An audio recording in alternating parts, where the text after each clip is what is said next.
All right. Well, I'm jumping ahead in time. In fact, all of my movies, I'm going to begin present day and then work backwards. Okay. So my first choice is another new release. I'm picking this off the new release wall, and the movie is called Brian and Charles from 2022.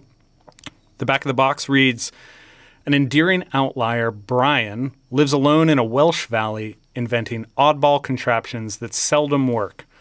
After finding a discarded mannequin head, Brian gets an idea.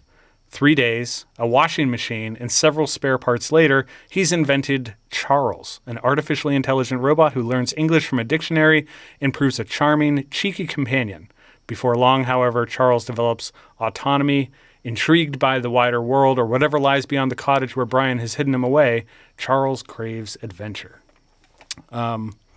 So this comes to us by way of director Jim Archer. It's his first feature film. Relatively small movie. As of right now, it's only grossed about 790,000 worldwide. But it did win the audience favorite award at Sundance. Cast is full of unknowns. These are all Welsh actors. So this is filmed as a mockumentary, and it feels like watching an episode of The Office. There's a film crew following Brian around. He's kind of talking through his failed inventions. It kind of fades away as we get closer to the end of the movie. It's does. less and less like a documentary. Yeah. I agree. And, I think that the mockumentary component is one of the facets of this movie that doesn't really work for me. It's never really explained why they're following Brian around. And, I think that the mockumentary aspect kind of functions as a means to an end. It gives us time to spend with Brian and Charles. So it works in that way. But, yeah, it's a bit of a head scratcher. Much like Brian's other inventions, Charles is kind of slapped together using spare parts. He's not elegant at all. His torso is a washing machine. I think his arms are different lengths. Who knows what they're made of? And he's got a mannequin for a head. It's hard to look at him sometimes. It's hard to look at. It's awkward to just watch him exist. Yeah, to move around in the world. Yeah. It's never explained kind of how Brian put him together or gave him intelligence. Especially because some of his other inventions include a bag with pine cones glued to it. Yeah. And stuff like that. Yeah, a helicopter, which is just like a lawnmower engine attached to a bike with a propeller on it. Right. He's not a successful inventor. But nor talented in any way. No, yeah. But, the fact that Charles is kind of this makeshift, weird just assemblage of strange things is kind of what makes him charming. His dialogue and attitude are pretty hilarious. And the unusual form that he takes makes for some great physical comedy. He's really well acted. One of the writers of the movie plays the part of Charles. And so he's not a robot that's created using CG. It's a real human in a costume. It's pretty obvious. Yeah. I mean, it's not subtle about that. Not at all.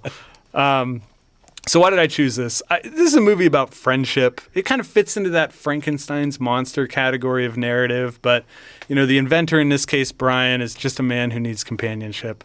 Charles teaches him about friendship, and the way their friendship develops is pretty touching. This is also just a funny movie. There's a lot of laugh out loud comedy. It's really well written, really well acted. Like I said, a lot of what makes Charles fun is his physical acting. Did you find this funny? It had its moments. I found it more charming than laugh out loud funny. Yeah. These are it's a goofy robot, a goofy guy. They're not hilarious, but it's there's fun, weird British people. Yeah, Charles is given a voice that is akin to a text-to-speech translator. Yes. So, there's not a lot of emotion in what he's saying, even though the words would have emotion to them if either of us were saying them. And it ends up feeling pretty hilarious in moments. The tone of this movie was I didn't know what this was really going in. I didn't know a lot. I knew it was supposed to be kind of a comedy maybe, but the tone of this movie kind of fooled me at times. The whole time I was it felt like we were on the verge of a horror premise.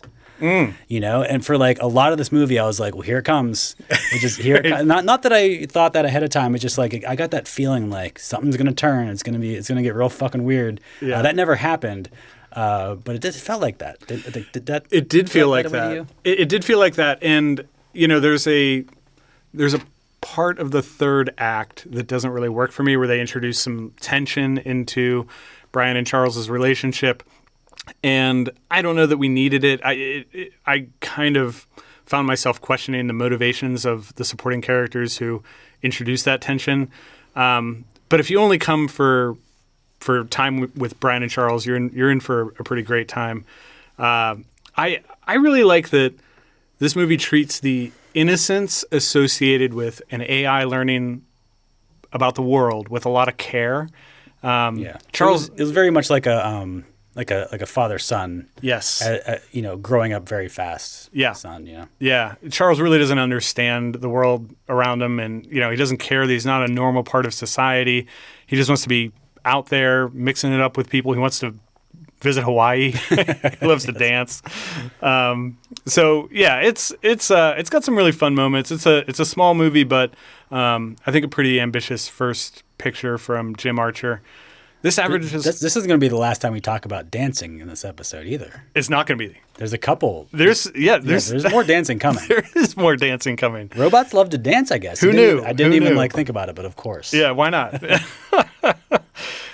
So this averages a 3.5 on Letterboxd. There was a review by the user AJ Ford that I thought was pretty spot on. He said, filmed as if Surf's Up was British and played like if Frankenstein was wholesome. Okay. I thought that was pretty spot on.